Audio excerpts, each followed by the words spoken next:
Recently Bharat ने एक बहुत ही डेडली वेपन टेस्ट कर लिया है। According to Economic Times Bharat ने हाइपरसोनिक मिसाइल को टेस्ट कर लिया है जिसकी स्पीड 8 मैक की है और इसकी रेंज लगभग 1500 किलोमीटर की है। स्पीड और रेंज दोनों के ही मामले में ये ब्रह्मोस से 3 गुना आगे है। और देखो अभी दुनिया के अंदर किसी भी देश के पास प्रॉपर रूप से मैं नहीं कहूँगा कि हाइपरसोनिक मिसाइल आ चुकी है। यूएस तो काफ़ी समय से कोशिश कर रहा है पर अभी तक सक्सेसफुल नहीं हो पाया है। इसी कारण से यूएस अब ग्लाइड सिस्टम के ऊपर ज़्यादा रिलाय कर रहा है। दूसरी तरफ रशिया ने हाइपरसोनिक मिसाइल बना तो ली है पर इसके अंदर जो पेलोड कैपेसिटी है वो बहुत कम है, 500-600 किलो के आसपास, जिसकी वजह से जो डिस्ट्रक्टिव कैपेबिलिटीज़ हैं वो इतनी ज़्यादा है नहीं। वहीं रशिया ने जो अपनी हाइपरसोनिक मिसाइल बनाई है एग्जैक्टली वो नहीं पता कि वो हाइपरसोनिक है भी या नहीं है, क्योंकि आप सब जानते हो चाइना के जो हथियार हैं वो क्लेम बड़ी बड़ी बातें करते हैं पर ग्राउंड रियलिटी के अंदर कुछ भी नहीं होते।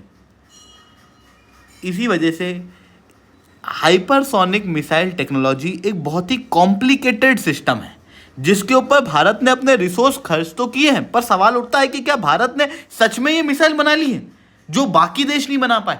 तो इस आर्टिकल के अंदर ना थोड़ा सा आपको कंफ्यूजन दिखेगा। आप अगर हेडलाइन पढ़ोगे तो यहाँ पर दिखाई देगा कि भारत ने टेस्टिंग की है, मतलब टेस्टिंग चल रही है, टेस्टिंग शब्द का प्रयोग किया है और यहां पर शब्द का प्रयोग है टेस्टेड, यानी कि ऑलरेडी टेस्ट की जा चुकी है।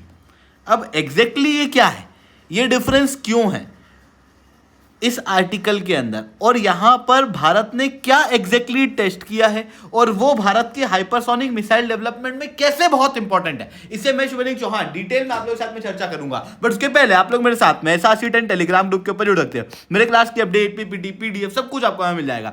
यूपीएससी सीएससी की तैयारी करना है, इंडिया के टॉप एजुकेटर से ऑफलाइन क्लास के अंदर पढ़ना है, आप लोगों के पास में अच्छा मौका है। अनअकैडमी अब केवल ऑनलाइन ही रहा है, अनअकैडमी अब ऑफलाइन भी आ चुका है। हमारे सेंटर्स ऑलरेडी खोले जा चुके हैं। जुड़ना चाहते हो ना तो इस नंबर पर कॉन्टैक्ट कर सकते हो। इसके अलावा मंथली करंट अफेयर्स की मैगजीन, प्रीवियस ईयर के क्वेश्चन, प्रीलिम्स के मॉक टेस्ट, एनसीईआरटी के नोट्स की समरी, इंडिया ईयर बुक की समरी अगर आपको फ्री ऑफ कॉस्ट डाउनलोड करना है तो नीचे डिस्क्रिप्शन के अंदर मैंने लिंक दी है, वहां से आप लोग डाउनलोड कर सकते हो। चलिए दोस्तों समझने का प्रयास करते हैं क्या हुआ। देखो भारत लगातार हाइपरसोनिक मिसाइल की टेक्नोलॉजी के टेस्ट में बहुत ही बड़े माइलस्टोन हासिल कर तो रहा है। आप लोगों को याद होगा दिसंबर के महीने में हम लोगों ने हाइपरसोनिक ग्लाइड व्हीकल को टेस्ट किया था सक्सेसफुली। अब हमारा प्रोजेक्ट विष्णु जो है वो बहुत तेजी से चल रहा है, जहां पर प्रोजेक्ट विष्णु के अंदर हम एक हाइपरसोनिक मिसाइल बना रहे हैं जिसे long range extended trajectory long duration hypersonic cruise missile कहा जा रहा है। यह मिसाइल लगभग 8 मैक की स्पीड रखेगी, यानी कि साउंड से लगभग 8 गुना जाना, और इस मिसाइल को ब्रह्मोस का बिग डैडी कहा जा रहा है क्योंकि ब्रह्मोस की स्पीड अगर आप देखोगे ना तो वो 2.8 मैक की है। ये लगभग उस स्पीड से 3 गुना ज़्यादा है। ब्रह्मोस की रेंज जो हम एक्सटेंडेड वेरिएंट की बात करें तो लगभग 450 kg की देखने को मिलती है, 450 किलोमीटर। ये जो मिसाइल है इसकी रेंज लगभग 1500 किलोमीटर के आसपास है, जो कि ब्रह्मोस की रेंज से लगभग 3 गुना ज़्यादा है। इवन जो पेलोड कैपेसिटी है वो भी आपको 3 गुना ज़्यादा देखने को मिलेगी, जो कि क्लियरली दर्शाता है कि ये जो मिसाइल है ये ब्रह्मोस से और भी ज़्यादा लीथल है। और आप सब जानते हो पाकिस्तान जो कि ब्रह्मोस से ही धूल चाट गया, चाइना के हथियार जो कि ब्रह्मोस को ही इंटरसेप्ट नहीं कर पाए, उनके लिए ये जो डेवलपमेंट है ये कितना ज़्यादा घातक हो सकता है, आप इस बात को बहुत अच्छे से समझ पा रहे होंगे। अब बात आती है कि भाई फिर इस मिसाइल को टेस्ट करना इतना बड़ी बात क्यों है, क्योंकि दुनिया भर के अंदर किसी देश के पास में इस तरीके की टेक्नोलॉजी नहीं है। पर क्यों नहीं है उसे समझने के पहले ही समझो कि बेसिकली ये जो हाइपरसोनिक मिसाइल्स हैं ये मैं किसकी बात कर रहा हूँ। देखो मिसाइल ना 3 प्रकार की होती हैं। एक होती है बैलिस्टिक मिसाइल। बैलिस्टिक मिसाइल के अंदर क्या होता है, मिसाइल जो है वो अंतरिक्ष में जाती है और फिर टारगेट के यहाँ पर आके वापस एंटर करती है और टारगेट के ऊपर अटैक करती है। दूसरी होती है ग्लाइड व्हीकल, जो किसी रॉकेट या किसी भी चीज़ के माध्यम से हाइपरसोनिक स्पीड अचीव करती है और फिर उसके बाद में डिटैच होकर हाइपरसोनिक स्पीड से टारगेट को हिट करती है। ये वाली और ये वाली हाइपरसोनिक स्पीड हमारे पास में है। पर दिक्कत क्या है कि जैसे यहाँ पर अगर रडार लगा होगा तो ये जो रडार है ना ये बैलिस्टिक मिसाइल को आसानी से डिटेक्ट कर सकती है, क्योंकि रडार के डायरेक्शन में बैलिस्टिक मिसाइल आती है। वहीं हाइपरसोनिक ग्लाइड व्हीकल भी ऊपर से ही आ रहा है, इस कारण से इसे भी टेस्ट कर पाना, इसे भी इंटरसेप्ट कर पाना थोड़ा आसान होता है। पर अगर मैं क्रूज मिसाइल की बात करूं तो क्रूज मिसाइल एकदम धरती के पैरेलल आती है, जिसके कारण से रडार इसे डिटेक्ट करने में सक्षम नहीं होता, और इसी वजह से ये जो मिसाइल है ये बहुत ही ज़्यादा डेडली होती है। बट अब बात आती है कि हमने दो मिसाइल्स के अंदर, बैलिस्टिक मिसाइल के अंदर भी हाइपरसोनिक स्पीड बहुत सारे देशों ने ऑलरेडी अचीव कर ली है, आप क्लियरली देख सकते हो। ग्लाइड व्हीकल टेक्नोलॉजी भी अचीव की जा चुकी है, पर क्रूज मिसाइल की टेक्नोलॉजी अभी तक अचीव क्यों नहीं हुई? देखो, जब हम बैलिस्टिक मिसाइल की बात कर रहे हैं, बैलिस्टिक मिसाइल के केस में क्या हो रहा है, जो मिसाइल है वो अंतरिक्ष में जा रही है। अंतरिक्ष में जाने की वजह से यहाँ पर रॉकेट इंजन लगा होता है, और रॉकेट इंजन लगे होने के कारण हाइपरसोनिक स्पीड इजीली अटेन की जा सकती है, क्योंकि आप सब जानते हो जो हमारे रॉकेट्स हैं वो हाइपरसोनिक स्पीड पर ट्रैवल कर पाते हैं। पर अगर मैं क्रूज मिसाइल की बात करूं तो क्रूज मिसाइल के केस में हम रॉकेट इंजन नहीं लगाते, क्योंकि हम अंतरिक्ष में जा ही नहीं रहे, हम कहाँ हैं, एटमॉस्फेयर में। इस कारण से यहाँ पर जेट इंजन का प्रयोग होता है, और आप सब जानते हो जेट की स्पीड 3 मैक तक जाती है। ऐसी कंडीशन में हाइपरसोनिक स्पीड अटेंड करना अपने आप में बहुत चैलेंजिंग है। हाइपरसोनिक स्पीड का मतलब बेसिकली 5 मैक से ऊपर की स्पीड जो होती है ना, उनको हम लोग हाइपरसोनिक स्पीड कहते हैं। नॉर्मली जो सुपरसोनिक स्पीड है उसके लिए हम लोग क्या करते हैं, रामजेट इंजन का प्रयोग करते हैं। रामजेट इंजन क्या होता है, ये अपनी डायरेक्शन ऑफ मोशन के साथ में ही ऑक्सीजन अंदर लेते जाता है, फ्यूल को बर्न करते जाता है और अपनी स्पीड को अटेंड करता है। पर ये जो रैमजेट इंजन है ये इफेक्टिव होता है 3 मैक की स्पीड तक। 3 मैक की स्पीड के बाद ये इफेक्टिव नहीं रहता। इसी कारण से 3 मैक की स्पीड के ऊपर हम लोग को चाहिए होता है स्क्रैमजेट इंजन, और आप सब जानते हो हाइपरसोनिक मिसाइल 5 मैक से ऊपर में आती है। इसी कारण से हाइपरसोनिक मिसाइल के लिए हम लोगों को स्क्रैमजेट इंजन की आवश्यकता पड़ती है, और यही स्पाई इंजन के लिए डेवलपमेंट अपने आप में एक बहुत ही बड़ा चैलेंजिंग इशू है, क्योंकि ये एक बहुत ही क्रिटिकल और बहुत ही कॉम्प्लेक्स टेक्नोलॉजी है। हालांकि भारत ने जो स्क्रैमजेट इंजन है वो ऑलरेडी बना लिया है। शुरुआत में आपको याद होगा जनवरी के महीने में स्क्रैमजेट इंजन 120 सेकंड तक के लिए टेस्ट किया गया था। उसके बाद 3 महीने बाद लगभग 1000 सेकंड के लिए हम लोगों ने हमारे स्क्रैमजेट इंजन को टेस्ट किया था। अब बात आती है अभी हम लोगों ने किस चीज़ का टेस्ट किया है, जो रिसेंटली इकोनॉमिक टाइम्स का आर्टिकल आया है जहां पर कहा जा रहा है इंडिया इज टेस्टिंग और India has tested.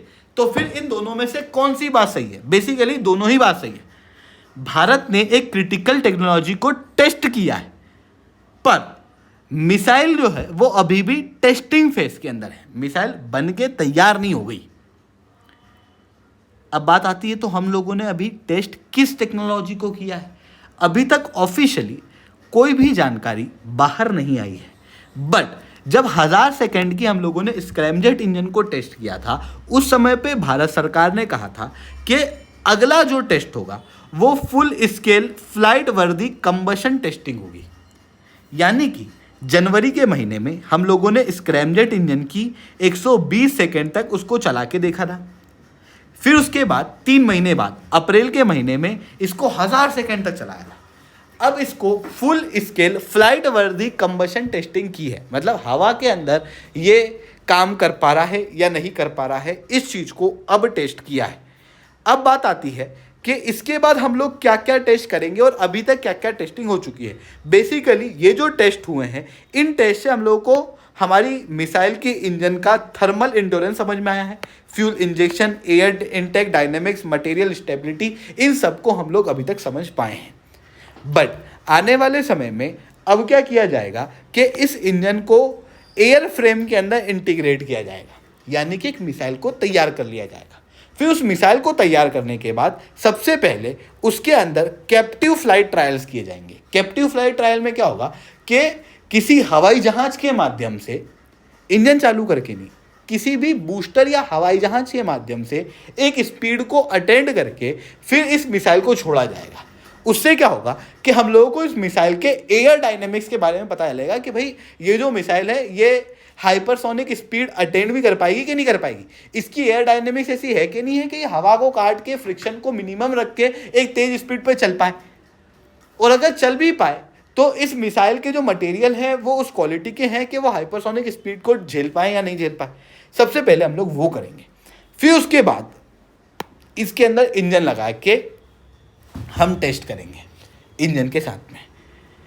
Mid air booster से स्पीड पे ले जाया जाएगा, फिर इंजन को चालू किया जाएगा और उससे फिर टेस्टिंग की जाएगी। फिर उसके बाद जब ये वाला टेस्ट पास हो जाएगा तो हम मल्टी प्लेटफॉर्म इंटीग्रेशन करेंगे, यानी कि हम किसी हवाई जहाज़ में लगा के देखेंगे, हम लैंड में लगा के देखेंगे, हम किसी जहाज़ पे लगा के इसको टेस्ट करेंगे। ये टेस्ट भी जब सक्सेसफुल होता है तो फिर इसकी लाइव फायर एक्यूरेसी टेस्टिंग की जाती है और फिर इन सारी टेस्टिंग के सक्सेस होने के बाद आर्म्ड फोर्सेस यूज़र ट्रायल करती है और जब आर्म्ड फोर्सेस को समझ में आ जाती है कि मिसाइल बहुत बढ़िया है, उसके बाद ये ऑर्डर देती है। उस ऑर्डर के देने के साथ में फिर मास प्रोडक्शन शुरू होता है। यानी कि अभी तक हम लोग इंजन, जो कि सबसे इम्पोर्टेंट सिस्टम है, जो कि हाइपरसोनिक मिसाइल में बना पाना अभी तक नामुमकिन रहा है, उसको डेवलप कर पाए हैं। पर अभी और भी लंबे माइलस्टोन हासिल करना बाकी है। हालांकि जो सबसे इम्पॉर्टेंट पार्ट है इस पूरी प्रोसेस का वो हम लोगों ने अचीव कर लिया है in case of hypersonic missile, क्योंकि बाकी सारी चीज़ें हम बाकी सारी मिसाइल में भी सेम ही रखते हैं। तो इन स्टेप्स को अचीव कर पाना बहुत ज़्यादा मुश्किल नहीं होगा। सबसे ज़्यादा मुश्किल जो है ना वो स्क्रैमजेट इंजन है, क्योंकि स्क्रैमजेट इंजन इस मिसाइल के अंदर नया है। तो ये चीज़ें यहाँ पर देखने को मिल रही है। आई होप ये सारी बातें आपको समझ में आई होंगी। लेक्चर अच्छा लगा हो तो लाइक करना, लेक्चर बहुत अच्छा लगा हो नीचे 7 कमेंट करना। यूपीएससी सीएससी की तैयारी करना है, इंडिया के टॉप एजुकेटर से ऑफलाइन क्लास के अंदर पढ़ना है तो आप लोगों के पास में अच्छा मौका है। अनअकैडमी अब केवल ऑनलाइन ही रहा है, अनअकैडमी अब ऑफलाइन भी आ चुका है। हमारे सेंटर्स ऑलरेडी खोले जा चुके हैं, जुड़ना है तो समय पर कॉन्टैक्ट कर सकते हो। ठीक है दोस्तों, आज के लिए इतना ही। That's all from my side. जय हिंद, जय भारत।